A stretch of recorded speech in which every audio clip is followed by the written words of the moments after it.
Raríssimos e raríssimes, bom dia, René de Paula Júnior falando aqui no Radinho de Pilha, 17 de novembro de 2023, sexta-feira.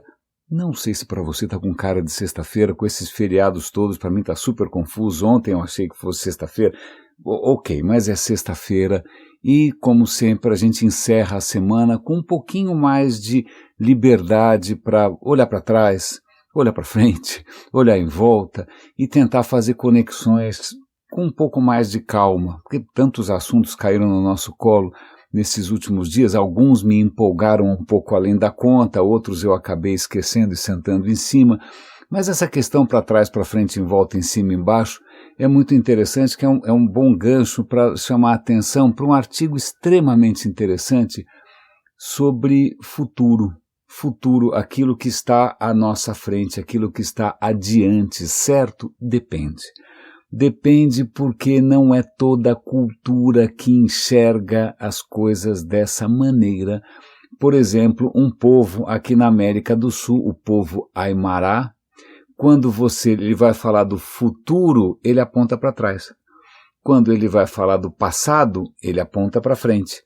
E quando você questiona se ele por acaso tomou algum alucinógeno e está meio perdido, desorientado, ele fala, não, claro que o passado está à minha frente, porque o passado eu vejo, o passado eu me lembro, o futuro eu não tenho a menor ideia, então ele está atrás de mim, eu não consigo vê-lo.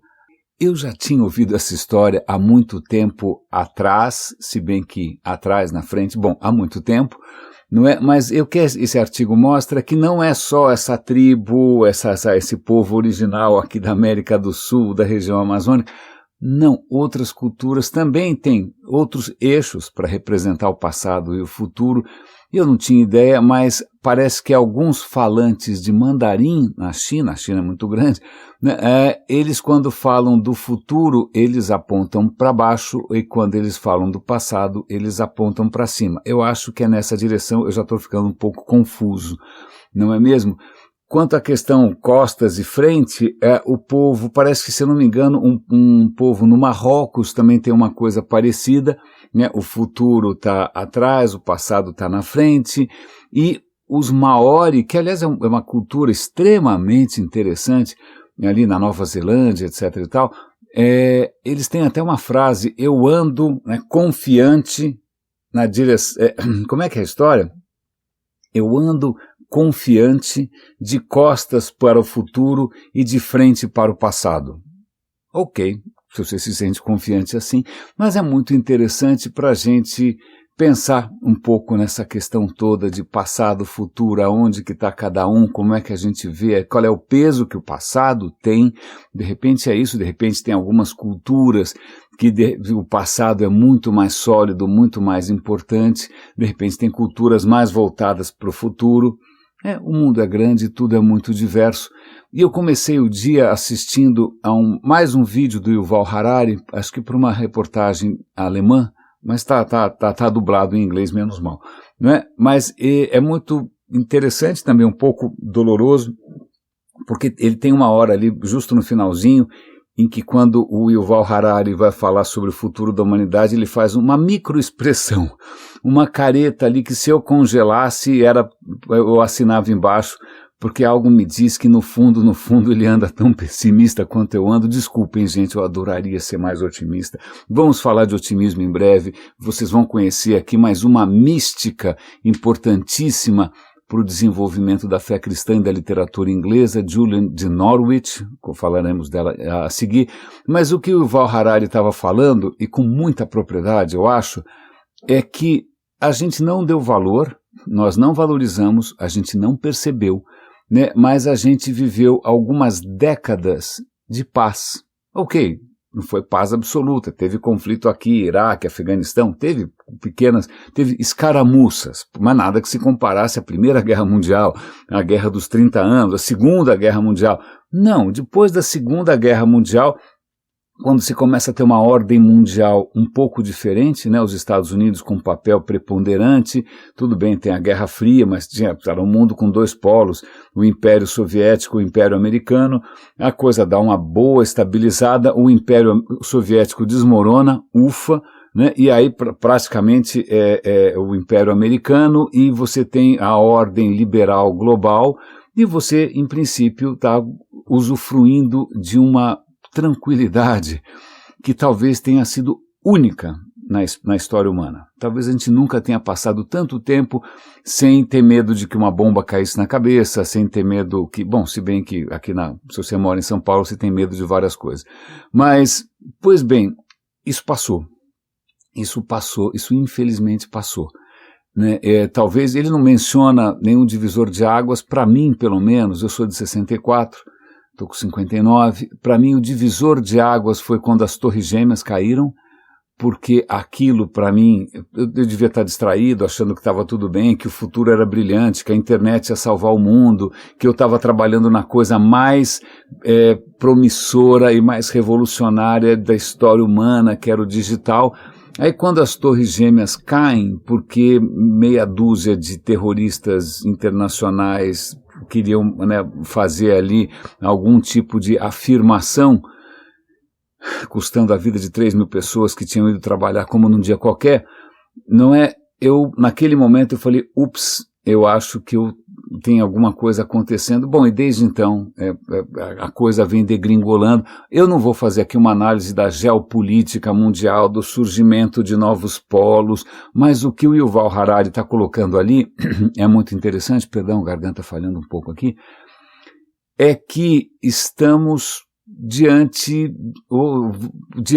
agora já não sei mais se é à frente, se é atrás, tanto faz, ou se é do lado, não sei, mas acontece que essa paz, em princípio, não só passou por algum acidente, mas talvez as condições para que algum sonho de paz seja possível estão se tornando cada vez mais difíceis, porque estão voltando os nacionalismos, estão voltando os populistas, estão voltando a polarização extrema. Infelizmente o digital, que eu achei que fosse uma ferramenta de luz, né, o que está provocando é trevas para tudo quanto é lado. A gente comentou aqui, e ontem eu estava vendo mais exemplos, do quanto a eleição na Argentina já é um sinal do futuro, né, quando a inteligência artificial está sendo usada para criar imagens muito, muito, muito perturbadoras, atacando o rival, criando mitos que não existem, semeando fake news, um absoluto horror, né, numa eleição justamente num momento crítico, porque se à véspera de uma eleição sai uma fake news, isso vai afetar o voto vai afetar os próximos 5 anos, que vão, né, as próximas gerações vão ser afetadas. Né? É só lembrar que depois do Obama, daquele período que eu achei que fosse realmente, né, o ápice, ou pelo menos o começo de uma nova era, o que veio é o Trump. Né? E depois do Trump, talvez o Trump, mesmo com essas condenações, o Trump, se fosse hoje, né, se tivesse uma votação, era capaz que o Trump fosse eleito de novo. Né? Então, veja como em alguns momentos o digital simplesmente pode mudar ou azedar o curso da história completamente. E o Yuval Harari, nesse vídeo, o que ele coloca não só essa história do surgimento de novos polos, mas ele também chama a nossa atenção para outros fatores, não só questões ideológicas, questões religiosas, rancores históricos, mas ele coloca em evidência a crise climática, na medida em que alguns países vão ser mais afetados do que outros, em que isso talvez provoque ondas migratórias, e ondas migratórias, como a gente já está vendo na Europa, vão fomentar um nacionalismo extremo, né? Os Estados Unidos ali, o Trump, um pilar da sua eleição ou reeleição é a história de colocar um muro. Por quê? Porque ele quer a América em primeiro lugar. As pessoas estão se retraindo de um sonho global, de um sonho um pouquinho mais colaborativo. E o próprio Yuval Harari chama a atenção para isso. Falou, cara, nossa espécie é capaz de colaborar. Nossa espécie é capaz de criar alianças e colaborar e pensar numa coisa um pouco mais ampla do que na minha própria família, do que na minha própria religião, do que na minha própria igreja, do que no meu próprio sangue. Não, a gente consegue isso, de vez em quando. Porque o que está acontecendo agora é um retrocesso. As pessoas estão voltando para um momento mais tribal e aí não tem colaboração possível, não é? E aí qualquer esperança de progresso vai para onde? né, se tiver todo mundo se estapeando, a próxima pandemia, ele nem mencionou uma próxima pandemia, isso sou eu falando aqui, porque ela é obviamente inevitável, é só uma questão de tempo. Né, porque os vírus não têm mais nada para fazer. Aliás, fazendo uma digressão aqui, ontem estava mostrando para minha mulher, coitada, que ela tinha que ter um adicional de insalubridade por aguentar os meus delírios. Eu estava mostrando empolgadíssimo uma foto que tinha uma bolotinha verde pendurada numa bolotinha azul. E que diabos é isso? A bolotinha azul, bom, eu conto a história, coitada, realmente ela tem muita paciência, eu tenho que ter muita gratidão. A questão é que uma professora de biologia, ela estava mostrando para os seus alunos que num centímetro cúbico de terra você vai ter zilhões e zilhões e zilhões de micro-organismos e uma boa parte deles são vírus especializados em atacar bactérias. Né? Um vírus que é especializado em atacar bactérias é chamado de bacteriófago ou então de fago, né? Um apelido mais carinhoso e tal. E então, as bactérias também, coitadas, vivem num pé de guerra permanente contra os bacteriófagos. E o que acontece é que os estudantes estavam ali analisando o DNA, tirando fotos com microscópio eletrônico, e aí apareceu essa foto que tinha um vírus pendurado no outro. Eu falei, mas que diabo, eu nunca vi isso. Não, na verdade, nunca ninguém tinha visto isso, é completamente inédito na ciência. O que acontece, o vírus maior, que tinha ali um rabichinho, era conhecido da comunidade científica. É um velho conhecido, um velho amigo, um vírus especializado, ele entra numa bactéria, sequestra todo o material da máquina Xerox lá da bactéria, faz um monte de cópias dele mesmo, bom, a bactéria explode, que legal. E aí tem mais, ele fez um monte dele mesmo, ok? Ele viralizou, literalmente. O vírus pequenininho que estava pendurado no rabicho dele é uma categoria nova de vírus que eles estão chamando provisoriamente, por falta de imaginação, de vírus vampiro. Acontece o seguinte, é um vírus que descobriu que essa história de tentar invadir uma bactéria, descobrir onde é que está a chave, né, arrombar a porta, tá, cara, isso dá muito trabalho. Eu vou ser aqui, vou pegar carona, então eu vou fazer o seguinte, eu vou pegar carona num vírus que vai fazer isso por mim. A hora que ele entrar na bactéria, eu entro junto. Né, ele pegou uma carona, como se fosse um sidekick em inglês, como se ele fosse um coadjuvante, não é carona mesmo, é um penetra, é um furão. Então, pela primeira vez, a gente viu um vírus que se especializou em parasitar um outro vírus que se especializou em atacar uma bactéria, e a biologia é uma caixa de surpresas e é muito interessante isso, e a minha mulher merece um prêmio por aguentar esses vídeos que eu fico mostrando sem pé nem cabeça e repor. Mas eu vou dar o link para vocês. Aliás, uma boa ocasião para a gente lembrar que o Radinho tem um grupo no WhatsApp. Eu não sei se vocês já procuraram, caso vocês não consigam encontrar, o link está aqui na descrição desse episódio. Como sempre, todos os links mencionados estão na descrição do episódio, seja aqui no Spotify, ou no SoundCloud, ou no radinhodepilha.com, que é uma referência boa, porque tem busca, caso vocês queiram procurar alguma coisa, né, caso vocês queiram se lembrar qual foi a última vez que eu falei de uma mística católica, que foi Catarina de Siena, vocês podem encontrar esse episódio com facilidade, porque o que eu vou mencionar agora é que eu ouvi ontem, com uma certa relutância, um episódio do In Our Time. O In Our Time é um podcast em inglês que eu sigo desde que o mundo é mundo. E ele já tem mais de 1000 episódios, se bem que o Radinho tem mais de 1700 episódios, todos eles não monetizados, todos eles gratuitos, não é mesmo? Pois bem, mas o In Our Time, os temas são os mais variados possíveis. Né? Ele acabou de falar sobre plâncton, agora ele falou sobre uma mística católica inglesa. Certo? Certo. Então, todo o tema vale. O apresentador Melvin Bragg, ele não conhece os assuntos, o que é ótimo, mas ele convida acadêmicos que não só conhecem o assunto, mas estão acostumados a falar a respeito de uma maneira didática, são professores. Né? Então, o Melvin Bragg aprende, eu aprendo, e muitas vezes o assunto é local demais, é esotérico, às vezes o assunto não me interessa, mas eu acabo me forçando a ouvir por duas razões. Em primeiro lugar, porque é sempre bom ouvir outra língua e você praticar e tá, né, sempre, ok, isso é um bom exercício. Mas em segundo lugar, e para mim isso é mais importante, porque eu gosto de prestar atenção nas perguntas que são feitas, mesmo que seja sobre um tema que eu não conheço, mesmo que seja um tema que não me interessa. né, um modo de ver, as perguntas que podem ser levantadas, os questionamentos, os prismas sob os quais os assuntos são analisados, para mim isso é o maior aprendizado.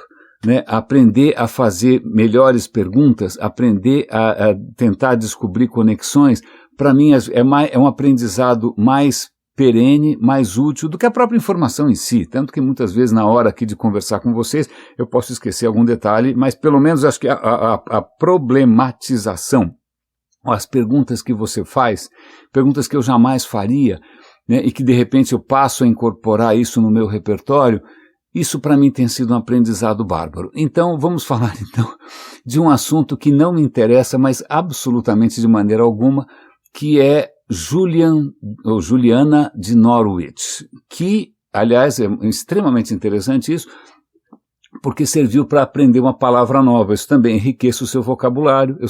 Eu adoro dicionários, eu sempre vou procurar palavras novas, eu sou fascinado pela origem das palavras. Aliás, falaremos daqui a pouquinho, acho que até vai ser um bom tema isso, essa foi uma ideia que passou subitamente na minha cabeça. Mas eu não sabia, por exemplo, eles mencionaram uma palavra em inglês que é anchoress. Eu falei, que diabos é isso? Aí eu procurei no dicionário anchoress, que eu não conhecia, e anchoress quer dizer anacoreta. O que quer dizer anacoreta? Eu também não sabia.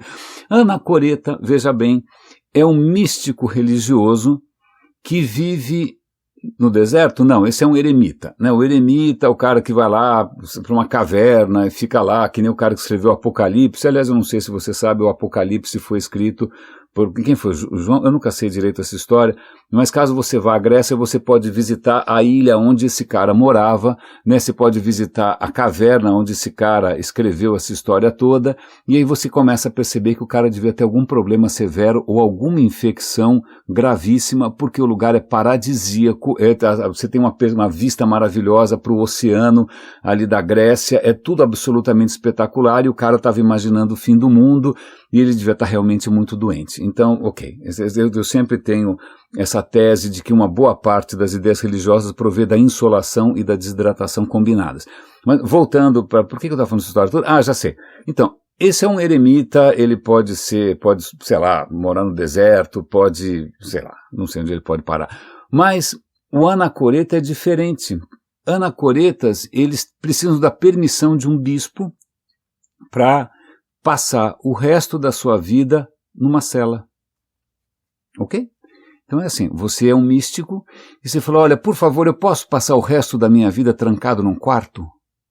Sim, você pode. Puxa, muito obrigado. E foi o que a Julian de Norwich fez. Ela passou a vida inteira trancada numa cela. Prisão perpétua? Não, esse é um conceito posterior. Uma cela, aliás, é muito interessante, né, a palavra cela. Ela estava ali num quarto, porque ela, aos 13 anos, ela quase morreu, de novo, mas uma infecção e provavelmente delírio, e ela teve uma visão, ela passou a ter visões místicas, né? E essas visões místicas ela começou a interpretar, bom, em suma, ela acaba sendo reconhecida pelo seu potencial de conexão direta com a divindade, porque na verdade ela ouvia Deus, não é mesmo? Então, ok, ela ouvia Deus. Então tá bom, vamos botar numa cela, pelo sim, pelo não. Então essa Julian de Norwich, que é celebrada como talvez a autora feminina inglesa mais antiga de livros, né? Ninguém descobriu ainda algum livro mais antigo do que os livros da Julian de Norwich, porque ela escreveu isso em 1300 e bolinha. Não tinha ainda protestante, não tinha evangélico pentecostal, né, achando que o Apocalipse vai ser uma coisa legal, porque depois vem o reino de Deus, então deixa mesmo a terra ir para o saco, porque o Apocalipse falou que estava tudo indo para o saco, não faz mal, porque depois vem sei lá o que vem depois, e é por isso que muitos evangélicos pentecostais apoiam Israel, não porque eles têm alguma simpatia pelo povo judaico, é simplesmente porque no Apocalipse uma interpretação literal acha que alguma coisa tem que acontecer em Israel para o Apocalipse finalmente chegar ao Armagedon e o paraíso, então vamos apoiar esses caras, porque está escrito no Apocalipse, escrito por um maluco que estava numa caverna, numa ilha absolutamente maravilhosa, cujo nome eu me esqueci. Ufa, desculpa, mas vamos voltar.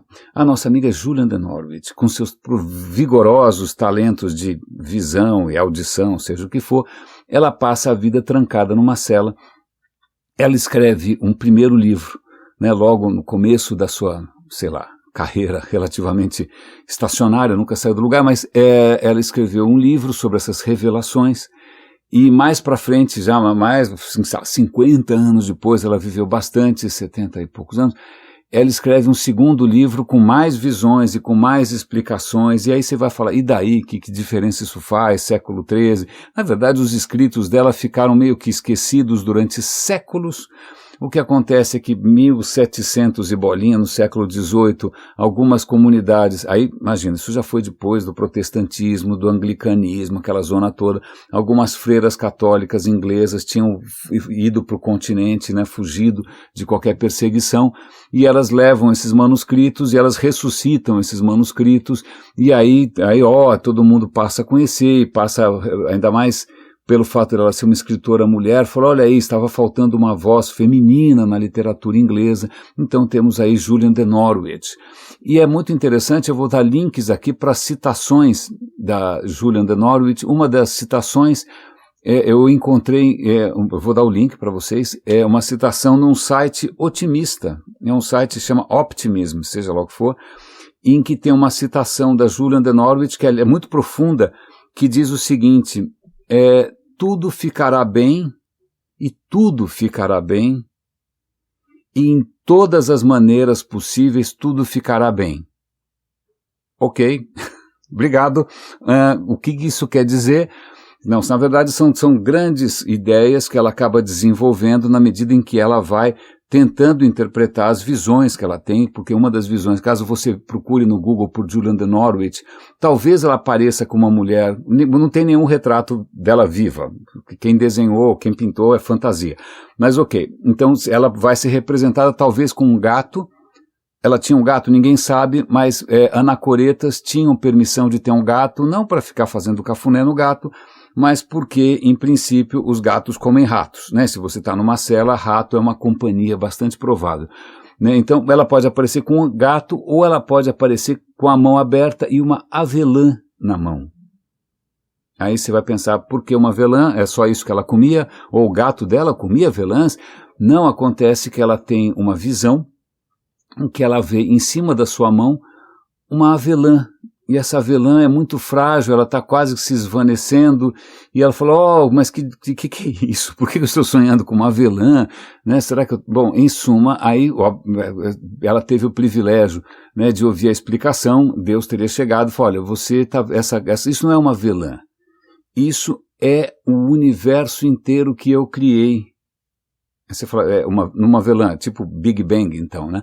Não tinha, então, essa é uma representação do universo inteiro que eu criei, e como ele é frágil, ele está se esvanecendo porque tudo depende de mim. Então na verdade, ela sonha ela tem uma visão de uma avelã, e ela consegue fazer imensos desdobramentos, né, com relação, ainda mais com esse apoio, né, é como se, né, tivesse um chat GPT ali explicando as coisas. Então Deus explicou. Então é o seguinte, essa avelã representa o mundo que eu criei, e também tem uma outra explicação que é muito interessante, que eu acho que isso acabou tendo eco mais para frente, que é a seguinte, ela teria perguntado, mas qual é o sentido de Deus? E Deus responde, amor. E por que você está me dizendo isso? Amor. E para que você está me dizendo isso? Amor. Aí tem umas 10 respostas, perguntas que eu não lembro mais qual que é, e todas elas a resposta é o amor. Ok, então tá vendo? Isso parece, você fala, bom, tá legal, já vi isso em algum lugar, alguma folhinha na parede da minha avó, não sei. Não, mas na verdade, veja, até aquele momento, a visão de um Deus era normalmente um Deus bravo, que controlava você porque você era um pecador, que punia os pecadores, né? Um Deus que era responsável por tudo que acontecia de errado, inclusive, não é mesmo? E aí, ela que vem com essa história, ela que vem reforçar essa mensagem do amor. O amor, e tudo vai terminar bem, né? E tem uma coisa que também é muito interessante, eu fico imaginando como é que alguém fica 50 anos pensando nisso, mas é muito interessante que é a questão de, pera um instante só, tá, você está achando que está tudo bem, mas e a questão do pecado? né? Ah, o pecado. Aí, obviamente, como ela fala com os caras, tal, sei lá, então, não, o pecado, na verdade, acho que ela ouvia Jesus também, o pecado, ele é útil. Ah, o pecado existe porque ele é útil, na verdade a expressão é profitable, alguma coisa que dá lucro, ou seja, não deve ser lucro financeiro, né? Não tinha ainda nesse momento Mark Zuckerberg, capitalismo, não. Como assim? Não, porque no final, os pecados servem para a gente aprender. Então, no final, todos crescem.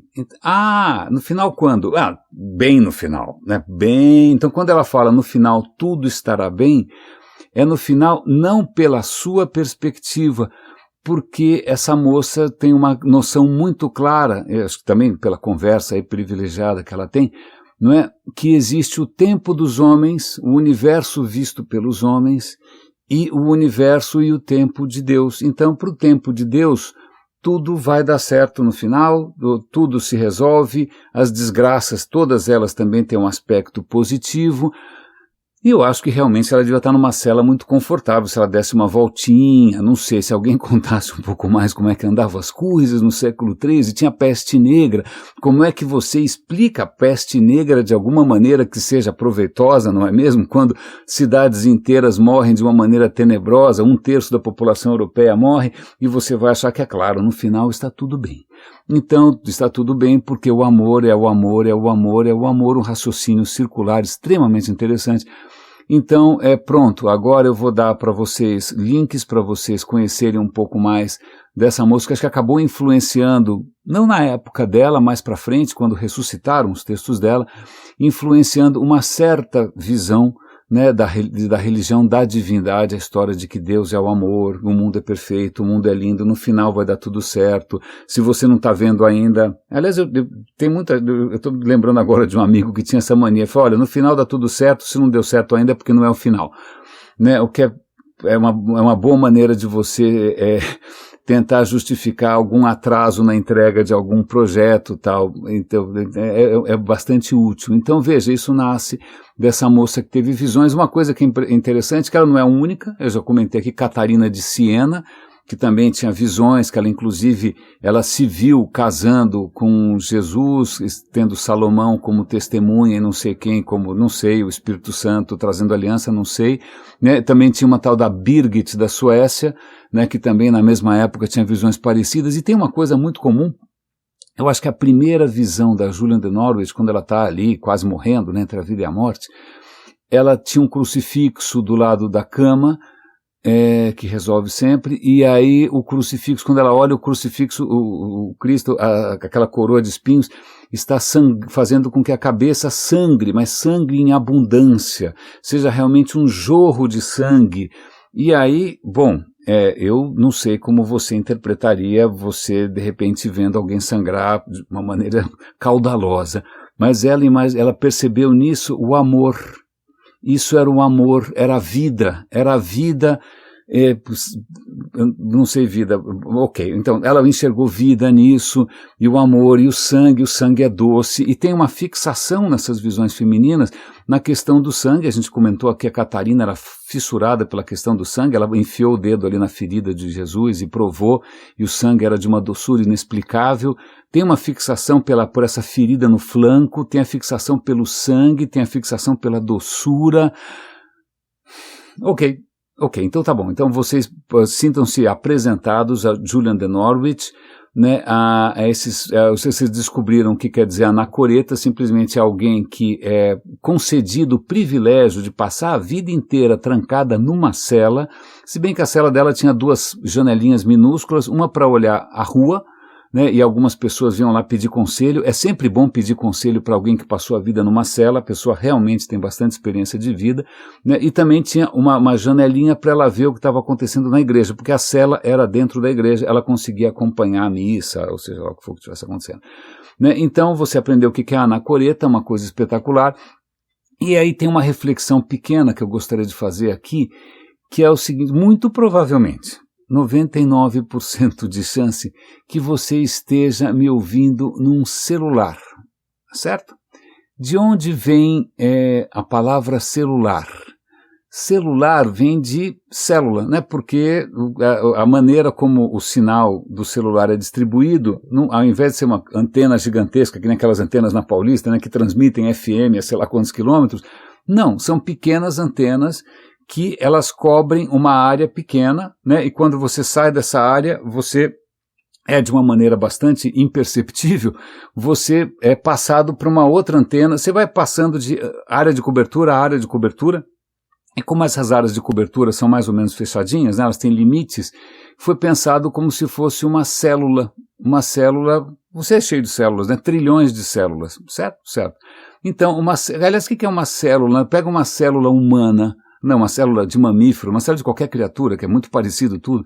Né? Aliás, outro dia ouvindo um podcast interessantíssimo, um vídeo, na verdade, ele menciona um biólogo chamado Monod, e ele fala, olha, o que você aprender sobre a E. coli é aquela bactéria associada à falta de esgoto, né, a bactéria que é assim, bastante popular, né, em emissões fecais, o que você aprender sobre a E. coli vale para o elefante. Ele escolheu o né, só que uma diferença bastante grande de tamanho, porque, na verdade, uma célula de E. coli e uma célula de elefante, cara, é muito parecido. Né? São os mesmos processos químicos, é o mesmo núcleo, a energia produzida da mesma maneira, então é tudo parecido. Mas vamos lá, uma célula, o que define uma célula é o fato dela ter paredes, dela ter um fora e um dentro. Aliás, pensar em fora e dentro é muito interessante, a gente vai fazer isso. Fora e dentro, certo? É uma célula, e isso vem, a palavra célula, o primeiro maluco que lá com o microscópio, aliás, eu estou falando isso de memória, mas eu vou tentar achar a história original e passar o link para vocês, certo? Certo. O primeiro maluco que resolveu pegar ali, criou um microscópio, os microscópios, deu cerca século XVII, XVIII, sei lá. O cara começou a olhar coisas no microscópio e falou, quantas coisas que eu nem imaginava, né? O cara olhou o próprio sêmen, olhou a água que ele bebia, viu várias criaturinhas gozadas, mas quando ele pega uma planta, ele percebe que a planta, ela é feita, que parece uma coisa contínua, né? Aquela coisa verde, bonita, ela é feita de pequenos quadradinhos. Né? E ele fala, nossa, isso parece uma cela de monge. Não, veja que interessante, a palavra célula vem dessa impressão, quando o cara olha no microscópio, né, e vê uma célula que tem paredes, ele fala, nossa, está tudo trancado dentro de 4 paredes, como numa cela monacal, uma célula de uma anacoreta. Né? Então, isso vem direto do latim, vem de celum, é a palavra latina, tá bom? Então, olha só, a célula dos organismos foi inspirada numa coisa que a humanidade conhecia há um pouco mais de tempo, que são as celas, onde viviam os monges, fechadas, certo? Certo? E, por uma outra analogia, isso acaba sendo usado por uma maneira de você transmitir sinal e conectar aparelhos móveis, porque as antenas estão cobrindo sempre as mesmas células, então você tem um telefone celular, que é um telefone que deveria te permitir o quê? Uma coisa que era inédita, eu venho do tempo do aparelho fixo, né, que você ligava para um número, que aquele número estava num certo endereço, por isso que você tinha uma lista telefônica, você procurava o endereço, né, e você achava ali o nome, o endereço, qual é o telefone daquele endereço, aí você perguntava quem fala, porque você está ligando para um lugar, você não está ligando para uma pessoa, né, esse era o telefone fixo, é só você ver um Vale a Pena Ver de Novo na televisão, as novelas dos anos 80 são assim, você liga para a casa de alguém e fala quem fala, né, uma coisa que hoje não faz o menor sentido. Pois bem, né, então essas células que são antenas fixas que permitem que você seja móvel, que você se desloque, que parece uma extrema liberdade, você pode estar em qualquer lugar do mundo com seu telefone, as pessoas não ligam para sua casa, as pessoas ligam para você, onde você estiver. Curiosamente, agora sou eu falando aqui, o celular é a nova cela, porque cada um de nós está dentro de uma bolha, né, consumindo só aquilo que te agrada, trancando para fora as coisas que te desagradam. O que está chegando para você, ainda mais com a inteligência artificial, é feito para você, então você está tendo aí um banho de realidade personalizada, por assim dizer. Você não sabe se o cara na célula do lado está vendo a mesma coisa, então a conversa aí pelas paredes fica um pouco difícil, e a gente mencionou ontem aqui naquele vídeo que eu espero que alguém tenha visto, né, sobre pesquisas muito recentes sobre aquilo que torna as pessoas felizes, e uma delas é justamente a conexão humana. Uma das coisas que foi muito clara naquele vídeo é que o celular não é uma conexão com ninguém, né? O celular é um isolamento. O celular propicia a solidão, né? Porque contato humano é o contato de verdade, é o contato frente a frente, é o contato presencial, é assim que a nossa espécie evoluiu, né? Então veja que interessante, né? O telefone móvel é aquele que te torna praticamente um anacoreta, né? Vai te condenar, como a Julian de Norwich, a passar o resto da vida tendo visões de avelãs que na verdade são um universo que sangra pra caramba e eu nunca vou entender por quê. E eu acho que eu vou pegar isso como gancho para um tema que também eu vi agora de manhã, uma coincidência magnífica, um vídeo sobre, um vídeo ou um artigo, não me lembro mais, sobre bonobos. Eu tenho um especial carinho, não, foi um artigo da New Scientist, é isso, né? São novas pesquisas sobre os bonobos. Eu não sei se você ouviu esses episódios do Radinho, que são muitos em que eu falo sobre bonobos. Bonobos são muito parecidos com chimpanzés. Aliás, durante muito tempo as pessoas achavam que o bonobo era um chimpanzé esquisito, né? Mas depois, um pouco mais de observação, um pouco mais de carinho, né? Tem um trabalho maravilhoso do Franz de Waals. Eu até vou dar um link. Eu tenho um projeto paralelo que eu não sei se todos vocês conhecem, que chama Leia Vale a Pena, né? Com dicas de leitura. E eu vou dar uma dica de leitura de um livro do Franz de Waals em que ele fala sobre os bonobos. Bonobo parece muito chimpanzé, cara, parece mesmo, só que não. Porque chimpanzés, eles são uma gracinha, são muito bonitinhos, geneticamente, cara, a diferença pra gente é mínima, né? Chimpanzés, bebês e humanos, bebês, têm mais ou menos a mesma inteligência, que o chimpanzé para num certo ponto, a gente continua, não é? As sociedades dos chimpanzés são extremamente interessantes, ok. Mas o chimpanzé tem um lado um pouquinho complicado. Chimpanzé pode ser muito violento. Ele pode ser cruel. De tempos em tempos, os marmanjos ali daquela comunidade não tem nada para fazer, vamos dar um rolezinho, e eles vão fazer o quê? Eles vão vistoriar os limites do seu território, né? E caso eles encontrem algum outro chimpanzé desconhecido, eles provavelmente vão cercar, caçar, matar, esquartejar e fazer uma festa e ficar felicíssimos. É de uma crueldade, e muitas vezes eles fazem expedições que parecem expedições de guerra, cujo único propósito é matar, né? Então, que coisa curiosa, né? Será que isso quer dizer, então, já que todos nós temos antepassados comuns, vamos lá, vale sempre a pena repetir, nós não descendemos do chimpanzé, nós somos primos, nós, os chimpanzés, o bonobo, o gorila, o orangotango, todos nós descendemos de um antepassado comum. Né? Eu tinha lá um tataravô qualquer, a família, cada um foi para um lado, alguns viraram chimpanzés, outros viraram bonobos e alguns viraram, sei lá, Neandertal, Denisovans, Homo sapiens e assim vai, certo? Curiosamente, do nosso ramo da família aqui, só sobrou o Homo sapiens, eu não sei, eu acho que não deve ter sido assim um processo muito bonito. Algo me diz que a gente trucidou o resto todo. Mas vamos lá, o Homo sapiens, que aliás eu também fico em dúvida se a gente é tão sapiens assim, mas deixa pra lá. Vamos voltar aqui para os chimpanzés, que são primos nossos, certo? Não são antepassados, são primos. Ok. Os chimpanzés têm essa característica que é um pouco chocante, né, de crueldade, de violência, de ataque. Então, será que isso quer dizer que está dentro da natureza humana? Eu lembro que outro dia desse papai estava lembrando aquele debate, a gente nasce ruim e a sociedade nos melhora, ou a gente nasce puro e a sociedade nos corrompe. Aquele debate que já tem 300 anos, né, mas eu já dei inúmeras pistas aqui. Aliás, um excelente gancho para falar de novo do Leia Vale a Pena. Eu vou dar o link aqui para um livro do Steven Pinker, que infelizmente acreditava que estávamos numa época de paz perpétua, acho que ele precisa repensar, mas ele lançou um livro há bastante tempo chamado Tábula Rasa, em que ele tenta questionar essa ideia de que a gente nasce em branco, né, como se fosse uma folha de papel, e a cultura humana, ou a sociedade em que a gente vive, faz de nós o que nós somos. Então, se você nasce numa sociedade capitalista, você vai se tornar um cara egoísta, cruel, etc, etc, etc. Mas se você criar uma sociedade perfeita, obviamente comunista, socialista, ou seja o que for, você vai conseguir produzir cidadãos ideais, o novo homem soviético. Bom, o que ele está falando é, não, ninguém nasce em branco. Ninguém nasce em branco porque não é assim que... Não, ninguém nasce em branco, então lamento o sonho comunista, o sonho de Rousseau, completamente equivocado. Nós não nascemos em branco. Sim, nós somos uma criatura que é em parte genética, em parte cultural, mas a gente é em parte genética, ponto. Então, será que geneticamente a gente herdou essa violência dos chimpanzés?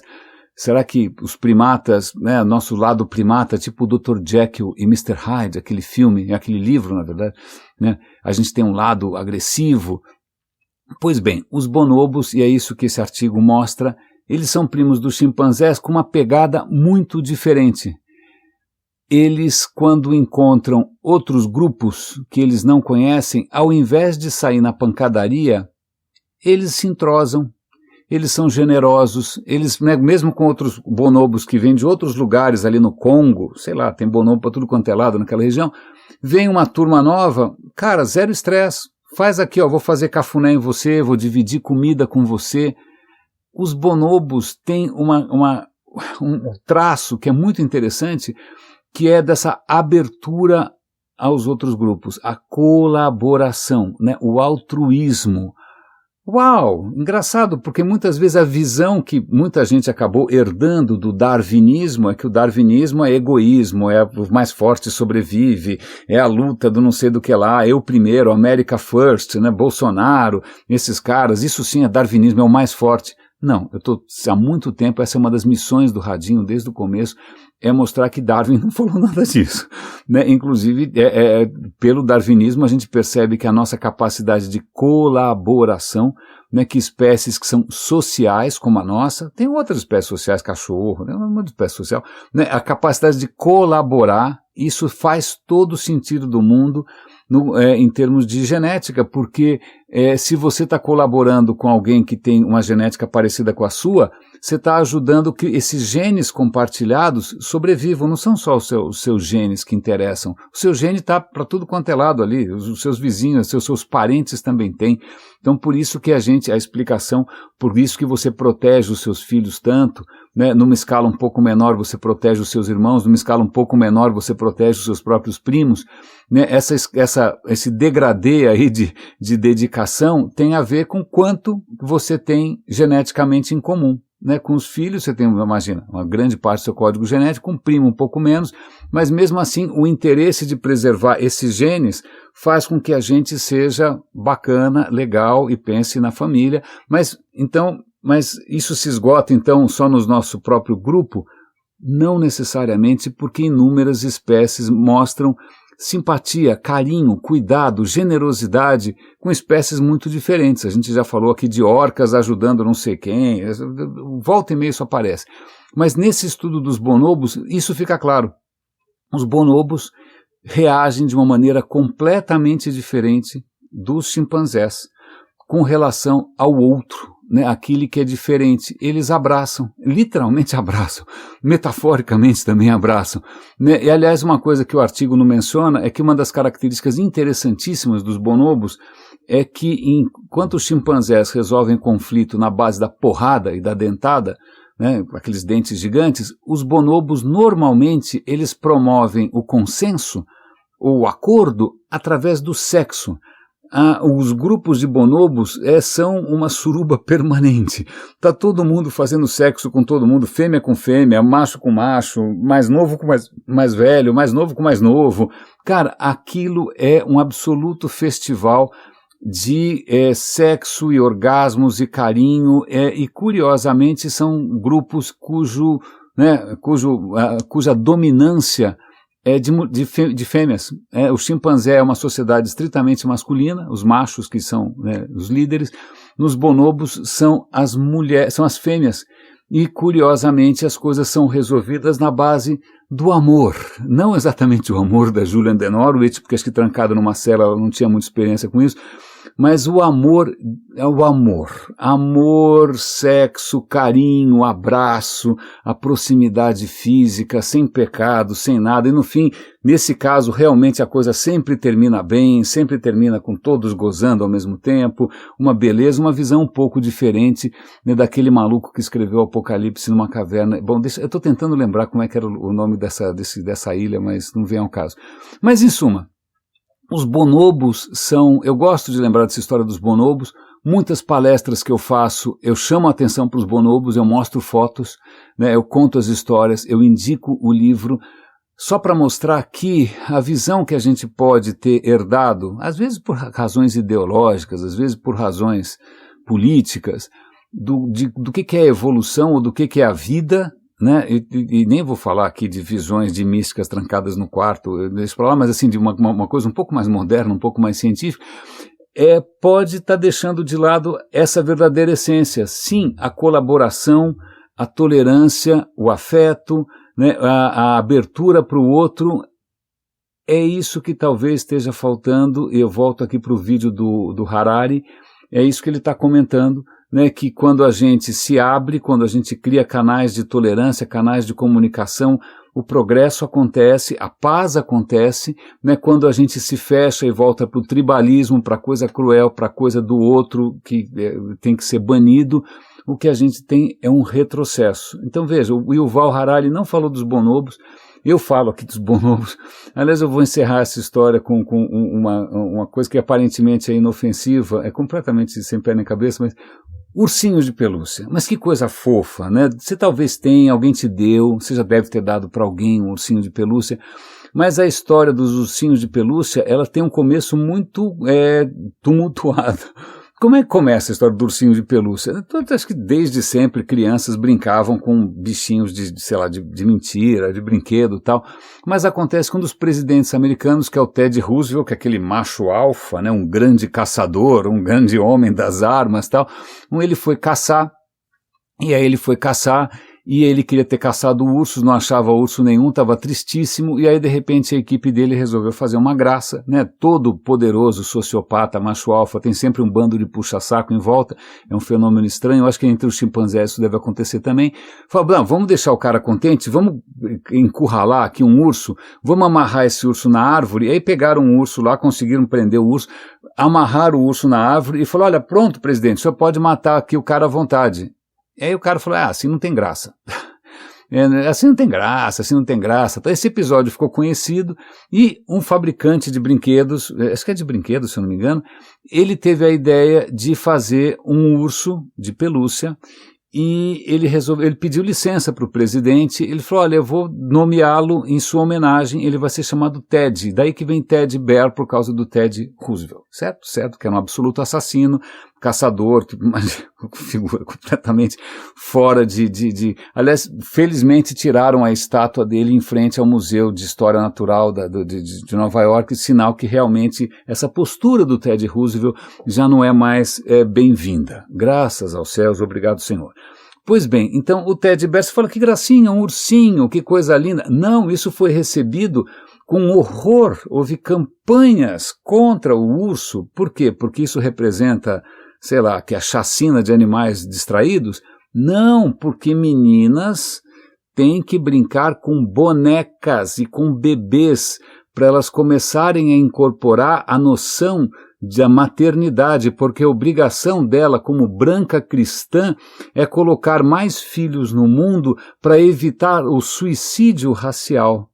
O que é o suicídio racial? É uma tese racista, né, de mais de 100 anos atrás, que os brancos estavam tendo menos filhos, enquanto isso as outras cores, as outras etnias, as outras religiões estavam tendo filho que nem coelho, né, em algum momento ia ter um tsunami de imigrantes, né, tentando pular o muro do Trump. Então veja, você tem que você tem que reagir a esse tsunami de outras etnias, né, tentando salvar a brancura da cristandade pondo filho no mundo que nem uma louca, uma parideira. Então, onde já se viu você brincar com um urso, que aliás é um urso meio escurinho, diga-se de passagem, né? Você deveria estar brincando de bonecas, porque o seu papel é botar filhos no mundo. Isso é um suicídio racial. Então, a próxima vez que você for abraçar o seu ursinho, etc e tal, veja que tudo tem história, né? Tudo a gente acaba achando maneiras de conectar isso com ideias bastante estapafúrdias, bastante curiosas. Eu acho que eu vou meio que encerrar por aqui, sem nenhuma ideia especialmente grandiosa, mas acho que talvez eu estou saboreando ainda essa conexão, essa ressonância entre esse apelo do Yuval Harari pelo entendimento, né, pela colaboração, pelo comércio, né, a ressonância que isso tem com uma lição que a gente não aprendeu na selva, que é a lição dos bonobos, que vivem em paz, que resolvem os conflitos não na matança, mas através do amor.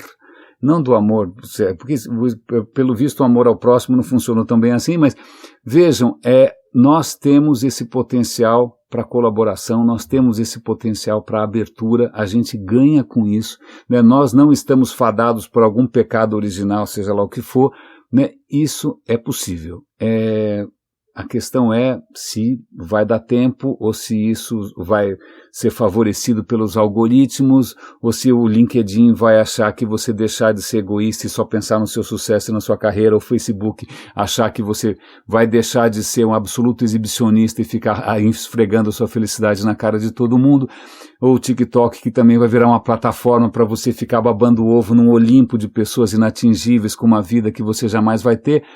Bom, não sei se vai ter tempo, mas, bom, o radinho segue aqui, orgânico, né, absolutamente quixotesco, com o apoio de raríssimes que tem colaborado todo mês aqui, generosamente, graciosamente, agradeço de coração. Cuidem-se, por favor, um grande abraço e até segunda-feira.